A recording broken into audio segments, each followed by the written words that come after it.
नमस्कार, रण क्षेत्र देख रहे हैं आप। आपके साथ मैं हूं लावनी विनीत। बेहद खास मुद्दे के साथ आज एक बार फिर से आपके बीच आ चुकी हूं। मुद्दा महाराष्ट्र से जुड़ा है। वो महाराष्ट्र जो चुनावों की दहलीज तक पहुंच चुका है, जहां पर हलचल तेज हो चुकी है और इस हलचल के बीच में बटोगे तो कटोगे का नारा एक बार फिर से सुपर हिट फॉर्मूला साबित होता हुआ नजर आने वाला है।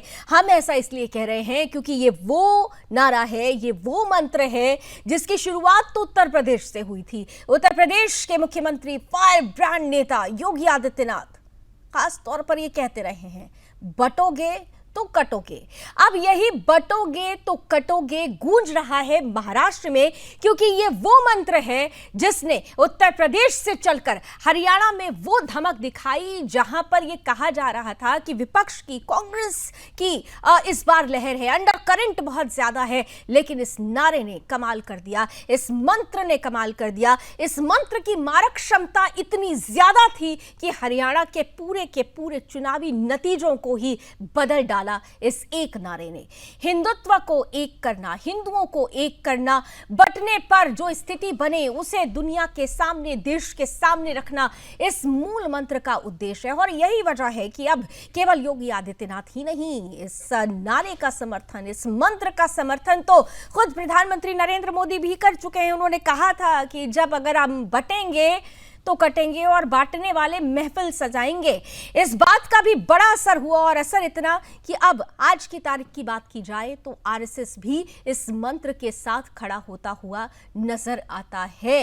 सरकार व दत्तात्रेय होसबोले जी भी स्पष्ट रूप से कह रहे हैं कि हिंदू एकता लोक कल्याण के लिए जरूरी है। ये वो भाव है जो हटता है तो फिर विपदा आती है। और यही वजह है कि ये कहा जा रहा है कि महाराष्ट्र में इस बार योगी आदित्यनाथ का ये मंत्र महायुति के लिए जीत का फॉर्मूला बनने वाला है। कितना बड़ा असर होगा, कितना खास असर होगा, कितनी बड़ी चुनौती विपक्षियों के लिए होगी, ये तमाम सवाल होंगे आज रण क्षेत्र में। कुछ ही देर में मेरे साथ आज के खास अतिथि भी जुड़ेंगे, कराऊंगी उनसे आपका परिचय। लेकिन सबसे पहले वो टीजर रिपोर्ट जो ये बता रही है कि हर जगह चलेगा बटोगे तो कटोगे मंत्र।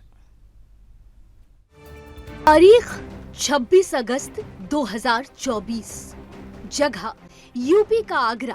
बहनों और भाइयों, राष्ट्र से बढ़कर के कुछ नहीं हो सकता, कुछ नहीं हो सकता।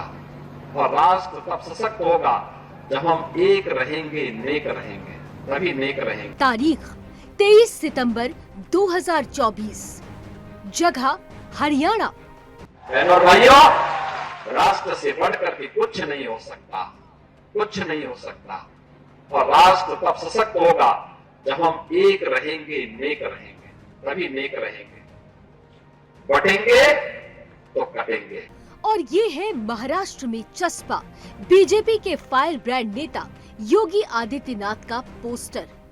बटेंगे तो कटेंगे। यूपी टू हरियाणा और हरियाणा टू महाराष्ट्र, सीएम योगी का जलवा कायम है। हरियाणा में सीएम योगी के धुआंधार प्रचार और नारे का ही असर था जो काउंटिंग के दिन देखने को मिला। और अब एक बार ये बदलाव की जबरदस्त लहर महाराष्ट्र में भी दिखने वाली है। दरअसल महाराष्ट्र का सियासी अखाड़ा सज चुका है। महाविकास आघाड़ी से लेकर महायुति तक में इस समय हलचल तेज है। ऐसे में विपक्ष को डर है कि कहीं सीएम योगी के नारे वाले फॉर्मूले से कहीं कुछ खेला ना हो जाए। वहीं यूपी के सीएम योगी आदित्यनाथ की पॉपुलैरिटी की वजह से महाराष्ट्र के चुनावी प्रचार के लिए उनकी डिमांड बढ़ गई है। सीएम योगी का बटेंगे तो कटेंगे नारा, इस नारे को पीएम मोदी का भी साथ मिला। हमें याद रखना है, अगर हम बटेंगे तो बांटने वाले महफिल सजाएंगे। हमें कांग्रेस और महाआघाड़ी वालों के मंसूबों को कामयाब नहीं होने देना है। और अब इस पर शिवसेना उद्धव गुट के सांसद संजय राउत को मिर्च लग गई है। सीएम योगी के बटेंगे तो कटेंगे समर्थन वाले पोस्टर पर संजय राउत ने निशाना साधते हुए कह दिया कि महाराष्ट्र में ये सब नहीं चलने वाला है। देखिए, योगी आदित्यनाथ जी हमारे अच्छे मित्र रहे हमेशा। हम उनका आदर करते हैं, बाबा जी का। वो हमारे बाबा जी, हम उनको हमेशा हमारा प्यार और उनका प्यार आपस में हम बांट लेते हैं, ये सच है। लेकिन बात रही चुनाव की और राजनीति की, महाराष्ट्र में आकर बाबा जी क्या करेंगे, मुझे बताइए आप। बाबा जी तो हर जगह जाते हैं। बाबा जी तो अपने खुद के उत्तर प्रदेश में अपनी पार्टी को नहीं बचा पाए लोकसभा में। अपने खुद के उत्तर प्रदेश में ऐसी सीटें हैं, अयोध्या नहीं बचा पाए, चित्रकूट नहीं बचा पाए। अब देखिए ना, तो बाबा जी महाराष्ट्र में आकर क्या करें? आने दो, भड़काऊ भाषण करेंगे, दंगे भड़काने की कोशिश करेंगे। महाराष्ट्र के हिंदू वोटर्स बीजेपी और एनडीए गठबंधन के लिए वोट करने की तैयारी में है, ऐसा सत्ता में बैठे नेताओं का कहना है। हिंदू वोटर्स की डिमांड भी योगी आदित्यनाथ और योगी ही तो हैं, जिनके जाने से किसी भी स्टेट में सियासी माहौल अलग ही लेवल पर चेंज हो जाता है। अब तक योगी का बटेंगे तो कटेंगे नारा जिन राज्यों में पहुंचा, उनमें उत्तर प्रदेश, बिहार, हरियाणा और अब महाराष्ट्र शामिल है। अब मुसीबत विपक्ष के लिए बीजेपी को मिल रहा हिंदू वोट ही नहीं, बल्कि आपसी अंतरकलह भी इसकी एक बड़ी वजह है। सीट शेयरिंग को लेकर एमवीए ने अपना फॉर्मूला सामने रख लिया है, तो समाजवादी पार्टी के नेता बिदक गए। सपा की डिमांड फिक्स है, सीटें चाहिए 5। इसे लेकर तो महाराष्ट्र में गठबंधन को तोड़ने का भी अल्टीमेटम दे दिया गया।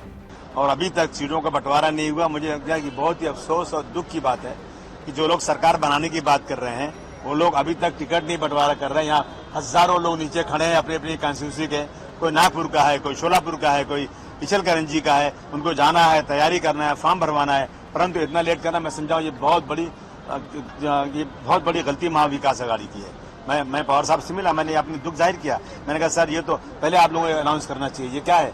और अभी जितनी अगाड़ी है, इसमें सबसे बड़ा नेता को यदि है ना, तो पवार साहब ही हैं, उन्हीं से बात की जा सकती है। मैं समझता हूं कि और दूसरी पार्टियों में इतना बड़ा कोई नेता है नहीं।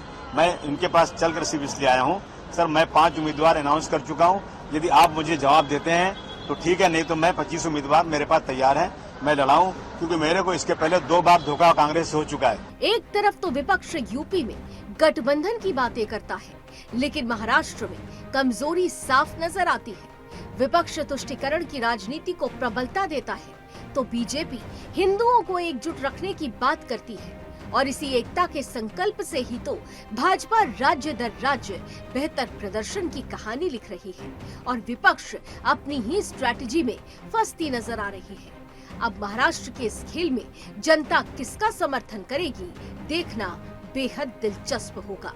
Bureau report, Sudarshan news. किसे वोट करेगी ये देखना तो बेहद दिलचस्प होगा, लेकिन इतना जरूर है कि जिस तरीके से हरियाणा के नतीजे आए, जिस तरीके से हरियाणा का परिणाम आया, उसने एक बात तो साबित कर दी है कि योगी आदित्यनाथ का ये फॉर्मूला फिट बैठता है। उन जगहों पर जहां पर हिंदुओं को तोड़ने का प्रयास किया गया था, जहां पर जातिगत चक्रव्यूह रचना की गई थी, वहां उस जाति के चक्रव्यूह को तोड़ने के लिए ये फॉर्मूला अगर काम आता है, तो फिर महाराष्ट्र और झारखंड और उत्तर प्रदेश में होने वाले उपचुनाव में बीजेपी की जीत तय है। लेकिन इन सब के बीच में अब योगी आदित्यनाथ के इस सब मंत्र को साथ मिल गया है आरएसएस का।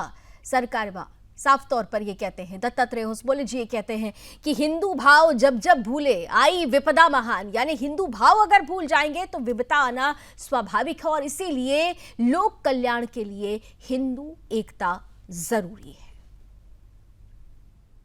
स्लोगन कुछ में घटेंगे बटेंगे जो भी कहें, स्पिरिट क्या है, हिंदू समाज एकता से एकात्मता से नहीं रहेगा तो इतिहास कहता है। अब हम तो कहते हैं जब जब हिंदू भाव को भूले आए विपद महान, भाई टूटे धरती कोई मिटे ही धर्म संस्थान, ये हमारे गीत है। तो उसको आजकल की भाषा में ऐसे आपने जो कहा वैसे हो सकता है। तो मुद्दा क्या है, स्पिरिट यही है, समाज की एकता एकात्मता। हम जाति भाषा प्रांत के अगर पिछड़ा भेद से हम करेंगे तो तो हम कटेंगे। तो इसलिए एकता आवश्यक है किसी भी राष्ट्र के, राष्ट्रीय एकता। तो एकता आवश्यक है और ये बात तो सुदर्शन न्यूज भी लगातार कहता रहा है। हम कई वर्षों से मुहिम चला रहे हैं कि जब जब हिंदू घटा है तब तक देश बटा है, जहां जहां हिंदू बटा है वहां वहां देश कटा है। और इसका बड़ा उदाहरण भी एक के बाद एक हम देख रहे हैं। वो चाहे बात भारतीय जनता पार्टी बांग्लादेश का नाम लेती है तो वो राजनीति हो जाती है, लेकिन देश के जो नागरिक है, देश का जो वासी है, उसने ये होता हुआ देखा है। कश्मीर में जो परिस्थिति बनी थी वहां पर भी यही हालात थे, देश के कई हिस्सों में ऐसे हालात बने हुए थे। और इसीलिए जरूरी हो गया है कि हिंदू एकता को संगठित किया जाए। और यह संगठन तभी जरूरी है जब बटेंगे नहीं, क्योंकि बटेंगे तो कटेंगे। आइए चर्चा की शुरुआत करते हैं। हमारे साथ आज बहुत खास अतिथि जुड़ने वाले हैं। पैनलिस्ट से आपका परिचय कराऊंगी, लेकिन अभी हमारे साथ इस वक्त जुड़ चुके हैं आप महाराष्ट्र से जाने माने पॉलिटिकल एक्सपर्ट हैं संदीप शुक्ला जी हमारे साथ हैं। संदीप जी, स्वागत है आपका। और बड़ा ही महत्वपूर्ण ये प्रश्न है। प्रश्न इसलिए भी महत्वपूर्ण है क्योंकि योगी आदित्यनाथ का ये जो मंत्र है, ये जो फॉर्मूला है, जिसे बार बार अब इंडोर्स किया जा रहा है, प्रधानमंत्री भी इसे इंडोर्स कर चुके हैं और इसका एक रिजल्ट भी हम देख चुके हैं। तो क्या ये मान लिया जाए कि यही वो मंत्र है जो महाराष्ट्र में भी जीत का रास्ता तय करा देगा? निश्चित तौर पर देखिए, एक चीज साफ है, हर चुनाव के समय एक स्लोगन होता है, उस स्लोगन के जरिए चुनाव जीतना आसान होता है। अपना बहुत कम शब्दों में जिस तरह से अपनी बातें जनता तक पहुंचाने की कवायद होती है।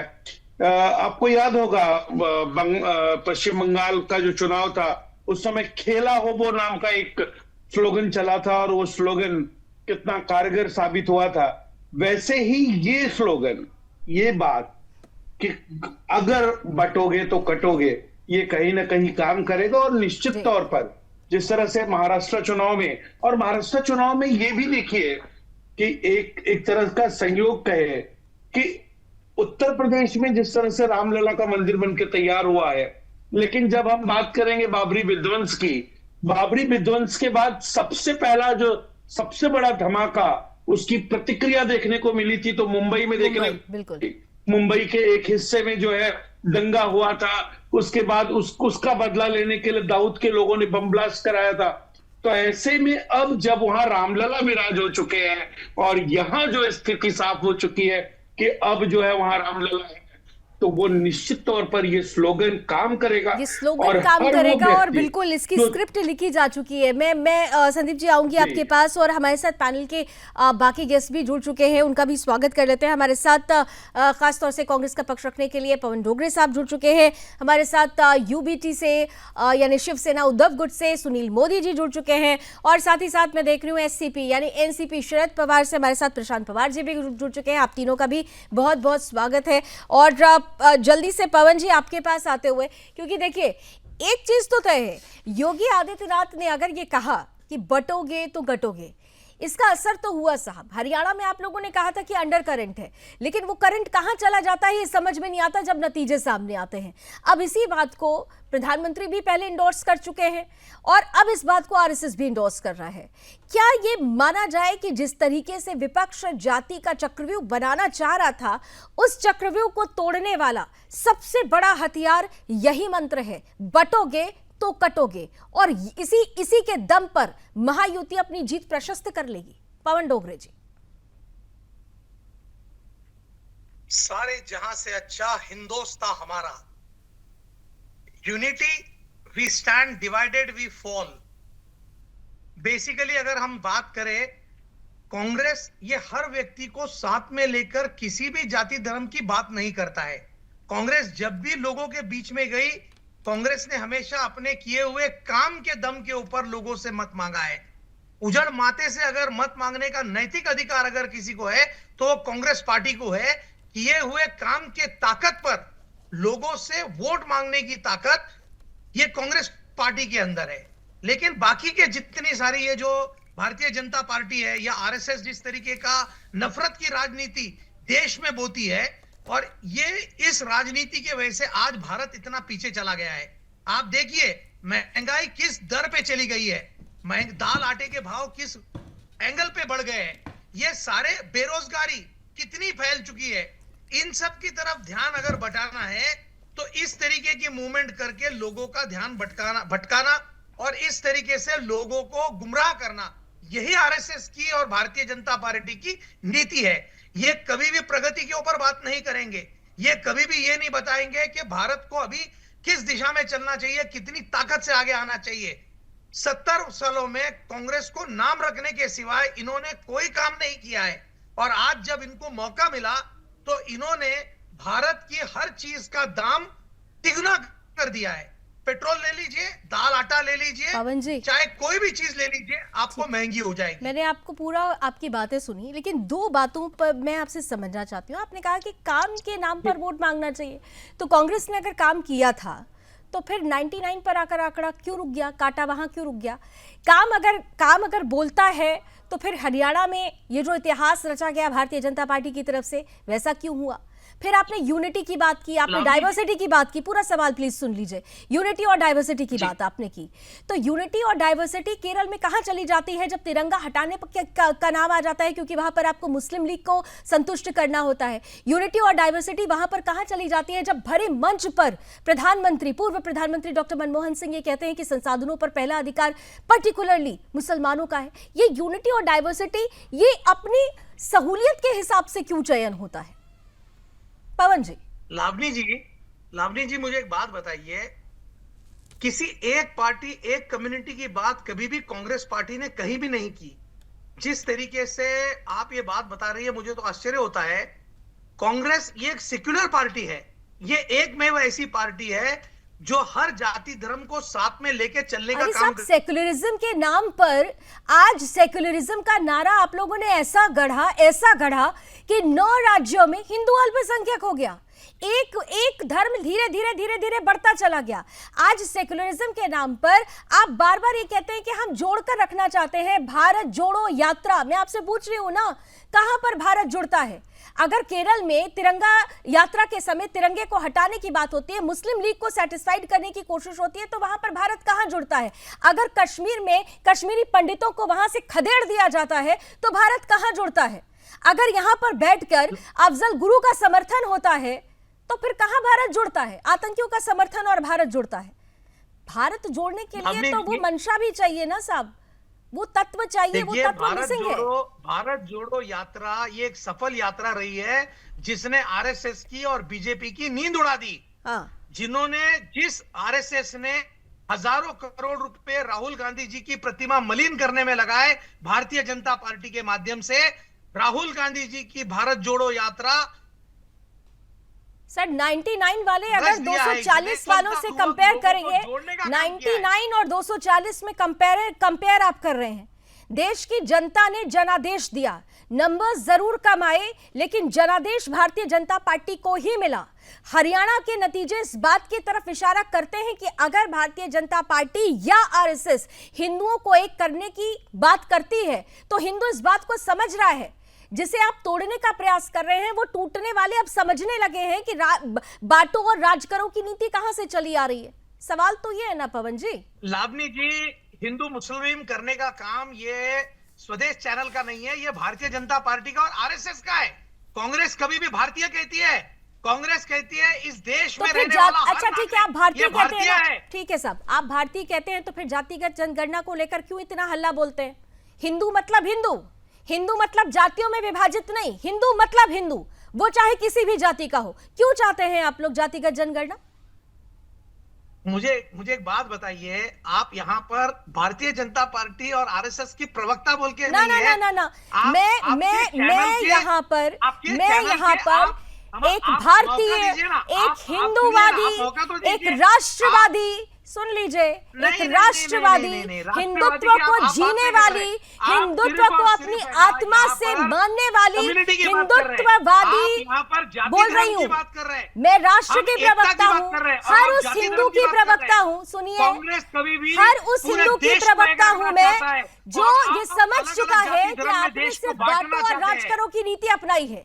मैं हर उस हिंदू की प्रवक्ता हूं जो इस देश में बहुसंख्यक होकर भी अपने आप को हाशिए पर पाता है। मैं उसकी प्रवक्ता बोल रही हूं।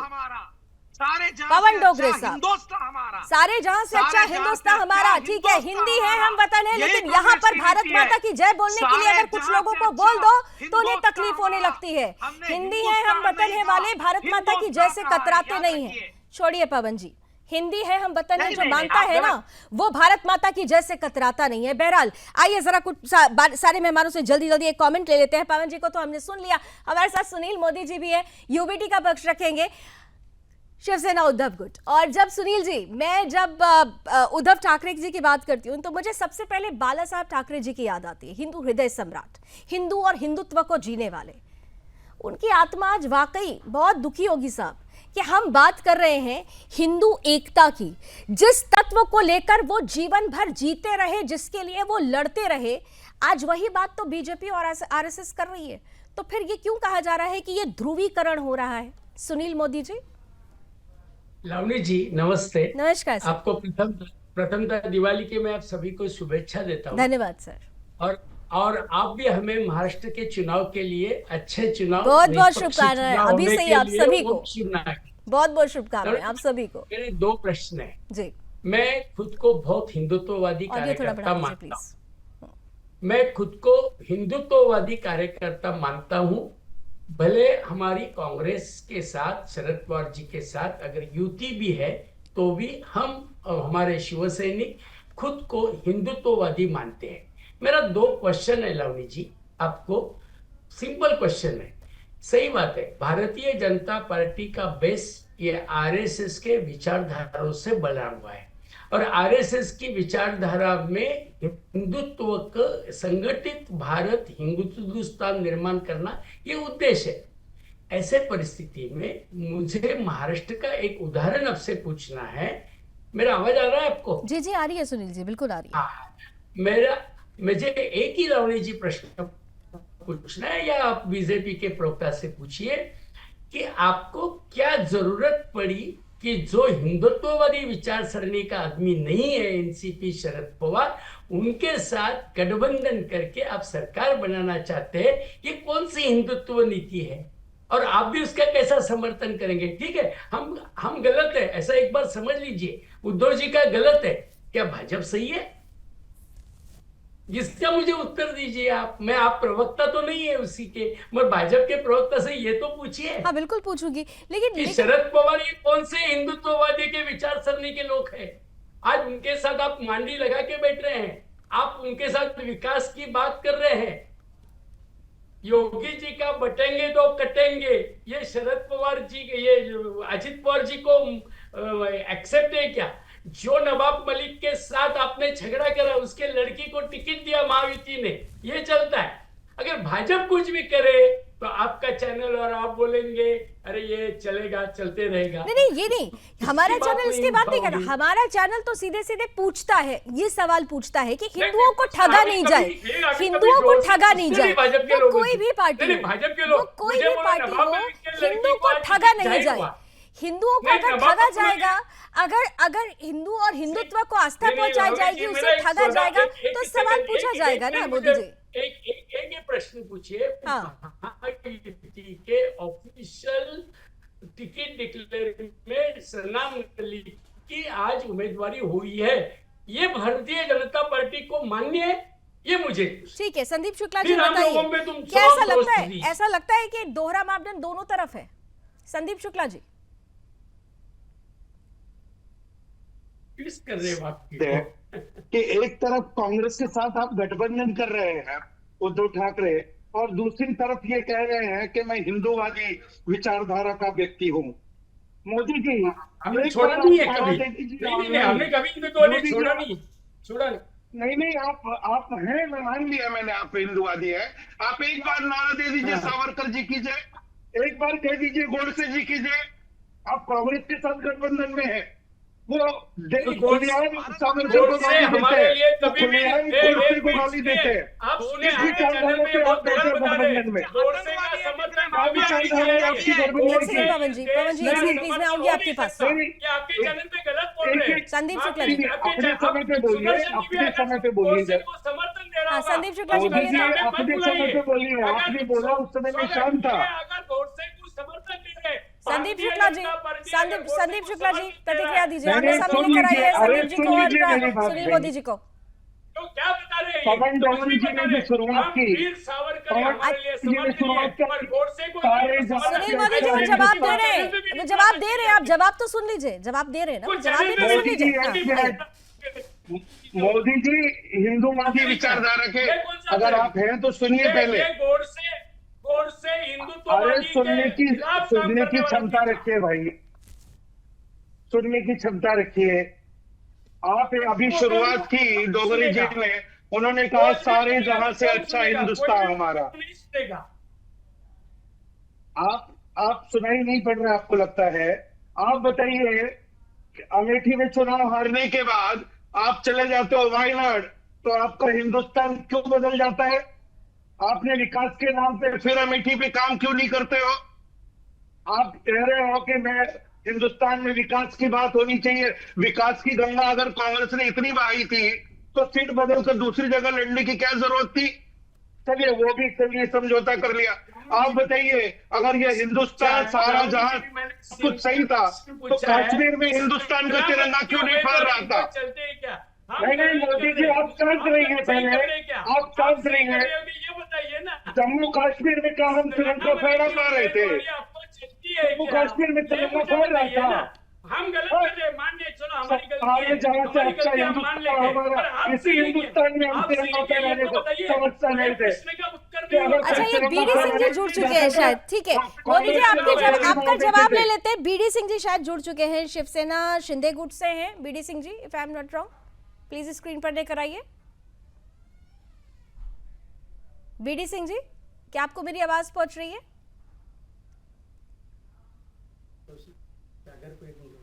बीडी सिंह साहब, क्या आपको मेरी आवाज पहुंच रही है? चलिए, मुझे लगता है कि शायद उन तक मेरी आवाज आ रही है। अनम्यूट कीजिए प्लीज, उनको स्क्रीन पर लेकर आइए। हाँ बीडी सिंह जी बोलिए। ये बड़ा सवाल पूछा जा रहा है, ये कह रहे हैं कि दरअसल आप लोग अगर हिंदुत्व की झंडा बरदारी कर रहे हैं तो आपको ये भी सोचना चाहिए कि अजित पवार साहब को अपने साथ में ले लिया। सुनील मोदी जी हैं, यूबीटी से जुड़े हुए हैं, वो ये प्रश्न कर रहे हैं। सुनील मोदी जी देखिए, अगर देखेंगे तो स्टार्टिंग से अगर देखा जाए तो एक टाइम ऐसा था कि सारा जो डिसीजन होता था शिवसेना का, वो मातोश्री से होता था।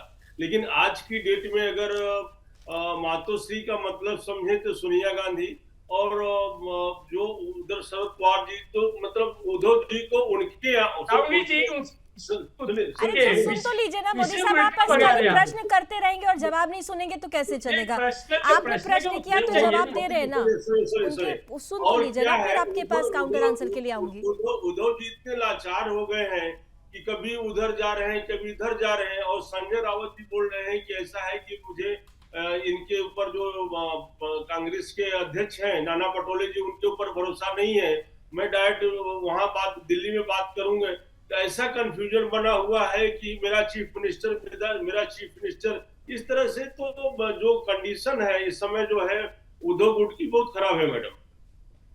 नहीं बीडी सिंह जी, जवाब ये नहीं था, उनकी कंडीशन खराब है वो तो ठीक है, आप इसको बोल रहे हैं, लेकिन उन्होंने एक प्रश्न किया था जो वाजिब प्रश्न है। उनका ये कहना है कि भाई आपने हम लोगों को पर तो सवाल खड़ा कर दिया कि हम हिंदुत्व को छोड़ रहे हैं, जबकि हम हिंदुत्व को नहीं छोड़ रहे हैं, लेकिन आप अजित पवार जी के साथ जुड़ जाते हैं तो वहां पर हिंदुत्व कहाँ चला जाता है? बीडी सिंह जी, ये सवाल मोदी जी का है, सुनील मोदी जी का, और मुझे लगता है कि इसका जवाब जरूर क्लियर हो जाना चाहिए उनको, आप लोगों की तरफ से। क्या है कि ये जो हमारा जो महायुति है उसका जो डिसीजन है सेंट्रल से बीजेपी से होता है, और हाई कमांड डिसाइड करता है। इसमें हम लोग जो है नहीं बोल सकते कुछ जो है, क्योंकि सेंट्रल से सारा डिसाइड होता है। तो ये महायुति, नहीं देखिए, ये महायुति के सेंट्रल से डिसाइड होता है, लेकिन इतना जरूर था, ये जब डिसीजन हुआ था मोदी जी, जब ये डिसीजन हुआ था, आपको याद होगा सुनील जी कि सबको अपनी एक चाहत थी। ये जो महाअघाड़ी बना था वो भी उसके बनने के पीछे भी एक चाहत थी, महायुति बनी उसके पीछे भी एक चाहत थी, और वही चाहत एक बार फिर से उजागर हो रही है। एक ब्रेक मुझे लेना पड़ेगा, मुझे बहुत देर से कहा जा रहा है, प्रशांत साहब अभी भी इंतजार कर रहे हैं। Prashant sir, I am so sorry, एक छोटा सा ब्रेक ले लेती हूँ, तब आपके पास आती हूँ। आप मुस्कुरा रहे हैं, मुद्दा बहुत बड़ा होता जा रहा है, क्योंकि जिस तरीके से उत्तर प्रदेश से ये अलग जलती है, अब उत्तर प्रदेश के बाद हरियाणा, झारखंड, महाराष्ट्र, उत्तर प्रदेश में भी उपचुनाव है और ये कहा जा रहा है कि ये जो फॉर्मूला है ये फॉर्मूला हिट फॉर्मूला है। हिंदुत्व को, हिंदुओं को जोड़ने का जो फॉर्मूला है वो कहीं ना कहीं से विपक्षियों के पेशानी पर बल ला रहा है और इसीलिए राजनीति तेज हो चुकी है। बटेंगे तो कटेंगे मंत्र, चर्चा जारी है। ब्रेक के बाद तो चर्चा जारी है। बटेंगे तो कटेंगे, ये एक ऐसा मंत्र है, क्या ये जीत का फॉर्मूला बन चुका है? और आज इसी पर हो रही है बड़ी बहस, क्योंकि महाराष्ट्र में भी यही मंत्र, यही फॉर्मूला क्या काम कर जाएगा? आइए एक बार फिर से पैनलिस्ट के पास चलते हुए हमारे साथ प्रशांत पवार जी बहुत देर से जुड़े हुए हैं, एससीपी से जुड़े हुए हैं। प्रशांत पवार जी, आपको क्या लग रहा है, क्या यही है महायुति की जीत का फॉर्मूला? नवनी जी, पहले तो मैं आपसे एक गुजारिश करूंगा, आपने शरद पवार गुट लिखा है, वो अजीत पवार गुट कर दीजिए। चलिए, मैं माफी चाहती हूँ, जरा प्लीज इसे ठीक कर दीजिए, प्लीज पैनल इसे ठीक कर दीजिए। प्रशांत जी, हाँ जी, मैं भी क्लियर कर देती हूँ कि प्रशांत पवार जी अजीत गुट से हैं। तो चलिए, मुझे लगता है सुनील दादा को अब ये जवाब मिल जाएगा कि अजीत जी के साथ जुड़कर वो हिंदुत्व वाला जो फॉर्मूला था, क्या वो कहीं प्रॉब्लम तो नहीं कर रहा? और मुस्कुराता हुआ चेहरा शाइना एनसी जी भी हमारे साथ जुड़ चुकी हैं, भारतीय जनता पार्टी की प्रवक्ता हैं। आपका भी बहुत बहुत स्वागत है शाइना जी। बस 20 सेकेंड में आपके पास आ रही हूँ, क्योंकि बड़ा महत्वपूर्ण मुद्दा भी सुनील मोदी जी ने ब्रेक से पहले उठाया था। हिंदुत्व की बात हो रही थी तो उन्होंने पूछा है अजीत दादा को जोड़ने से क्या हिंदुत्व खत्म नहीं हुआ? जी प्रशांत जी। नहीं, हमारा ये नारा आपको दिया किसने कि महाराष्ट्र में ये नारा चल रहा है बटेंगे तो कटेंगे करके? हमारा नारा तो महाराष्ट्र का डेवलपमेंट का नारा चल रहा है। महाराष्ट्र की जनता को जो पुराना महाराष्ट्र होना है उसका नारा चल रहा है। ये नारा आपने लाए कहां से? ये तो मैं पहली बार आपके चैनल पे सुन रहा हूं। अरे प्रशांत जी, आप लोगों क्या पूरे महाराष्ट्र में इसकी गूंज है, आप घबराइए मत। योगी आदित्यनाथ स्टार प्रचारकों में भी उनका नाम आ चुका है। किसने गूंज लाया? अभी तक पोस्टर्स भी लगे हुए थे। और हमारे राष्ट्रवादी कांग्रेस एक शाहू फुले अंबेडकर के विचारधारा पे चलने वाली पार्टी है। अजीत दादा पवार ये डेवलपमेंट के बारे में सोचने वाला ये महाराष्ट्र का एक बहुत बड़ा चेहरा है। तो ये जो है कटेंगे तो बटेंगे नो ये करेंगे, ये हमारा कोई नारा नहीं है। हमारा नारा ये ही है डेवलपमेंट। महाराष्ट्र की जनता को जो भी कोई तकलीफ पिछले 2.5 साल में हुई है उससे निकाल के आप डेवलपमेंट की बात कर रहे हैं, लेकिन अगर हिंदू एकजुटता की बात होती है तो गलत है क्या? अगर हिंदू एकजुटता की बात होती है तो गलत है क्या प्रशांत जी? कौन सी बात होती है? अगर हिंदू एकजुटता की बात होती है, अगर हिंदुओं की यूनिटी की बात होती है तो ये गलत है क्या? नहीं, तो ये किसने बोला गलत है और किसने बोला कि हिंदू मुस्लिम अलग अलग है? हमारे यहाँ कोई नहीं ना। हमारा नारा ही है वो शाहू फुले अंबेडकर के ऊपर चलने वाला। तो हम कैसा बोलेंगे ये? ठीक है, हमारा एक ही नारा है डेवलपमेंट। ठीक है, आपका नारा डेवलपमेंट। आइए शाइना जी के पास जरा ले चलती हूँ आप लोगों को। महायुति, आपको बताता हूँ, महायुति के हर किसी ने बोला है कि डेवलपमेंट के ऊपर में अपने को चलना है। डेवलपमेंट पर चलना है, लेकिन इतना जरूर है। ठीक है शाइना जी, डेवलपमेंट पर, विकास पर चलना है, काम बोलेगा, ये सब कुछ है, लेकिन ये भी तो दिख ही रहा है कि बटोगे तो कटोगे।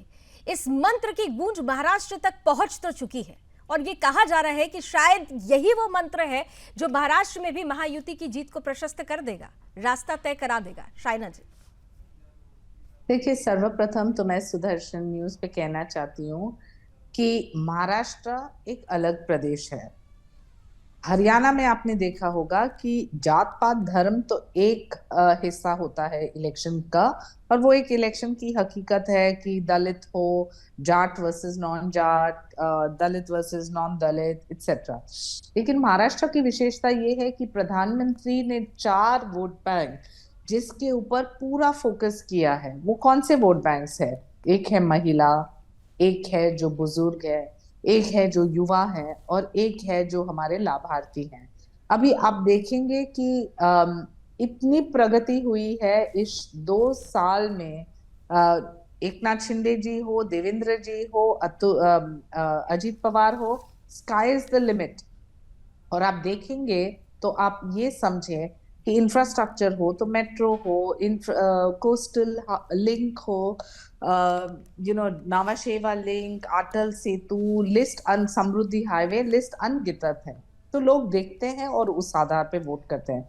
लाडकी बहन योजना इतना पॉपुलर रहा है कि हमारे 40% महिलाओं जिनको प्राप्ति हुई है, जहां 2.5 करोड़ एक महिला को 1500 उनके बैंक अकाउंट में 7,500 ऑलरेडी मिल चुका है, वो महिला भी क्यों वोट करेगी महाविनाश अघाड़ी के लिए? वो वोट करेगी तो महायुति सरकार के लिए। अब युवाओं की बात करते हैं तो अप्रेंटिसशिप स्कीम हो, इंटर्नशिप स्कीम हो, स्काई इज द लिमिट वहां भी। अब फार्मर्स की बात करें तो 24 ऐसे क्रॉप्स है जहां MSP को ध्यान देते हुए लोगों ने देखा है कि उनके एग्रीकल्चरल इनकम कैसे बढ़े। मेरा सिर्फ एक सवाल है कि जात पात धर्म के आधार पे लोग वोट किए थे क्या यूपी में? नहीं। जब योगी जी आए पहली बार, it was social reform, it was welfare schemes. और प्रधानमंत्री जैसे कहते हैं कि प्रगति और एक विकसित भारत के लिए हमें उस दृष्टि से काम करते आना है और देखना है कि आते हुए दिन में महाराष्ट्र 1 नंबर पे पहुंचे, जो एक लक्ष्य है तीनों लीडर्स का, एकनाथ शिंदे जी हो, देवेंद्र फडणवीस हो, अजीत पवार हो, तीनों का एक ही लक्ष्य है और उसी दृष्टि से हम काम करते जाएंगे। नहीं, लक्ष्य तो एक है कि काम करना है, विकास करना है, राज्य का विकास हो, राज्यवासी का विकास हो। लेकिन आपने जब योगी आदित्यनाथ की बात कही है तो ये भी तो देखा गया है कि योगी जी हिंदुत्व के सबसे बड़े ब्रांड एम्बेसडर के रूप में आज की तारीख में देखे जाते हैं। और अगर योगी जी ये कहते हैं कि बटोगे तो कटोगे, तो इसका एक ब्रॉड मैसेज होता है, एक वाइड एंगल होता है। ये मैसेज मैं बताती हूँ आपको। जी, मैं आपको इसके पीछे कारण बताती हूँ। लोकसभा इलेक्शंस में आपने महाराष्ट्र में देखा, ये महाविनाश अघाड़ी जो विचारधारा को खो बैठी और सिर्फ सत्ता के मोह माया के लिए एकजुट हो गए। वहां एक चीज स्पष्ट था, उन्होंने वोट किया ऑन मास जो मुस्लिम और दलित है एक साथ पोलराइज किए। शायद इस वजह से वो थोड़े आगे थे। तो योगी जी का कहने का तात्पर्य यही है कि जो मुस्लिम और दलित एक वोट कंसोलिडेशन करे, तो हिंदूज को भी वोट कंसोलिडेशन करना चाहिए। ये समझना चाहिए कि बंटवारा के राजनीति से प्रगति नहीं होती है। ठीक, ये तो उनकी एक रणनीति है और वो रणनीति को तोड़ना हमारा हक है। और भारत में छोड़िए, महाराष्ट्र के लोग ऐसे कभी वोट नहीं किए हैं। उन्होंने सिर्फ सोचा है, समझा है, बहुत अक्लमंदी से वोट किया है। और इस बार वो समझ गए कि दलित एंड मुस्लिम कंसोलिडेशन जब होता है तो हिंदुओं को क्या सिचुएशन होती है? पवन जी इस पर एक काउंटर आंसर करना चाह रहे हैं, कांग्रेस का पक्ष रखना चाहते हैं। पवन जी 2 मिनट जरा हम बढ़ाएंगे इसे। भारतीय झूठी पार्टी ये जो बोल रही है, इस पार्टी को हम बोलना चाहते हैं कि मुंह में राम बगल में चूरी। देश को काटने का और विभाजित करने का काम आपने किया, पोलराइज करने का काम भारतीय झूठी पार्टी ने किया, है ना? क्योंकि आप हमारा नाम ठीक से नहीं लेंगे तो हम आपका नाम प्रत्युत्तर उसी स्टाइल में देंगे। भारतीय झूठी पार्टी ये जो देश के अंदर जिस तरीके का एक झूठा एजेंडा फैलाती है, जिस तरीके से हिंदू मुसलमान करती है, जिस तरीके से जाति धर्म के नाम पर लोगों को बांटती है, वो यूनिटी की बात कर रही है। मुझे तो आश्चर्य हो रहा है भारतीय झूठी पार्टी के ऊपर। आप कितना झूठ बोलेंगे और कितना लोगों को झूठ बोलते जाएंगे? देखिए, भारतीय जनता पार्टी का ट्रैक रिकॉर्ड और सर्टिफिकेट आप जैसे व्यक्ति या आप जैसे दल नहीं दे सकते हैं, देश की जनता ने दी है। और देश की सुनिए सर, के बारे में क्या बोल रहे हैं? क्योंकि आप हो ही विनाशकारी। आप मुझे बोलो कि सत्ता के मोह माया के लिए, सत्ता के मोह माया के लिए आप कहां तक पहुंच गए? आप किस हद तक जाएंगे सत्ता के मोह माया के लिए? आप शांत रहिए, आप शांत रहिए। इस चक्कर में आपकी हार, आपकी नैया तो डूब चुकी है। 20 तारीख को आपको जवाब जब मिलेगा, जनता का जनादेश तय करेगी कि किसकी हार किसकी जीत। इसको हमने बट्टा लगाया है, भारतीय झूठी पार्टी ने झूठ बोला है लोगों को। और इस तरीके से अब हम हंसिए मत, इसलिए जनता ने हर बार हमें ही चुना सर। इसलिए जनता ने हमेशा हमें ही चुना सर। इतना ज्यादा रेट गैस का, सर, डीजल का, पेट्रोल का अरे पवन जी, आप एक सुर में अगर आप बोलेंगे तो जवाब कैसे लेंगे साहब? आप लोगों को मौका दे दिया, वैसे ही वो लेट जुड़ी। आपका बहुत सारे सवाल थे, उन सवालों का जवाब वो दे तो रही हैं, सवाल का जवाब भी ले लीजिए। हाँ देखिए, हमें किसी की सर्टिफिकेट की आवश्यकता नहीं है। हमने काम किया है, उस आधार पे जनता ने जनादेश दिया। ठीक है, तीसरी बार शाहनवाज जी, आई एम सॉरी आपको इंटरप्ट कर रही हूँ, 10 सेकंड के लिए आपको इंटरप्ट कर रही हूँ। सुनील मोदी जी भी यूबीडी से जुड़े हुए हैं, आपके कभी साथी हुआ करते थे, उनके मन में भी कुछ चल रहा है, जरा छोटा सा प्रश्न उनका भी सुन लीजिए और फिर एक साथ प्लीज जवाब दे दीजिएगा। सुनील जी जल्दी से। मैं शाहनवाज जी को अच्छे से तो मैं जानता भी हूँ, शायद वो मुझे नहीं जानते। मुझे एक ही विनंती शाहनवाज जी को करना है कि आप इतने अच्छे राजकीय विश्लेषक है, थोड़ा सामने वाले विरोधकों को भी इस प्रकार मत बोलिए कि जो उन्हें दुखी हो जाएंगे। इतना ही मेरा कहना है। दूसरा, मुझे एक ही मुद्दा कहना है, इस टाइम महाराष्ट्र में विकास पे इलेक्शन नहीं होने वाला है। इस टाइम महाराष्ट्र में इलेक्शन होने वाला है गद्दार और खुद्दार। ये लिख के रखिए, 23 तारीख को तो मुझे इस प्लेटफॉर्म पे फिर से बुलाइए। जिस प्रकार भारतीय जनता पार्टी ने गद्दारी, ठीक है, जवाब ले लेते हैं सर, ले लेते हैं जवाब, जरा ले लेते हैं। आप मुझे भी बुलाइए 23 तारीख को और यही चर्चा करेंगे और आपको पता चलेगा कि जनता का जनादेश क्या है, किसकी हार किसकी जीत, और जो वोट करता है वो ही तय कर सकता है, और जो जीता वही सिकंदर। जैसे हरियाणा में हैट्रिक हुआ पहली बार में, यहाँ भी हैट्रिक होगा तीसरी बार। और सर्वप्रथम समझ लीजिए कि मोदी जी की लोकप्रियता ये है कि पहली बार भारत के इतिहास में 240 सीट भी भारतीय जनता पार्टी को सिंगल लार्जेस्ट पार्टी के दृष्टि से मिला है। अन्य पार्टी ये सो कॉल्ड इंडी अलायंस, जहां हर सुबह संजय राउत उठ के नाना पटोले को गाली गलौच देते हैं, फिर कहते हैं कि दिल्ली के हाईकमान तय करेगी, फिर बोलते हैं कि मुख्यमंत्री कौन। आप आपके घर के भीतर पहले देखिए और फिर लोगों के पास, वोट के पास जाइए, क्योंकि वोट जो है वो इस आधार पे देंगे कि सोच समझे। जो सलाम अली को आप टिकट दे रहे, चलिए ठीक है, मुझे समय इतनी ही अनुमति दे रहा है। मैं आई एम सो सॉरी, आपको इंटरप्ट कर रही हूँ, सभी को इंटरप्ट कर रही हूँ, समय इतनी अनुमति दे रहा है। लेकिन इतना जरूर है कि महाराष्ट्र की जो राजनीति है वो अपने आप में बेहद दिलचस्प होती है। महाराष्ट्र का व्यक्ति जब वोट करने के लिए निकलता है तो उसके मन में बहुत सारे प्रश्न होते हैं और इन प्रश्नों का जवाब नतीजों के रूप में, परिणाम के रूप में हम देखते हैं। पार्टियों की अपनी अपनी नीति है, लेकिन ये नीति नियति तय करती है अगर नियत साफ हो। अब नियत किसकी साफ है? बटोगे तो कटोगे के पीछे की नियत क्या है, और ये बटोगे तो कटोगे का मंत्र किस नियति तक पहुंचाएगा, ये बहुत दिलचस्प होगा देखना। Thank you so much all, आप सभी हमारे साथ जुड़े। महाराष्ट्र का चुनाव है, मिलते रहेंगे, जुड़ते रहेंगे। रण क्षेत्र में आज बस इतना ही। देश और दुनिया की तमाम खबरों के लिए आप जुड़े रहिए सुदर्शन न्यूज के साथ। जय हिंद।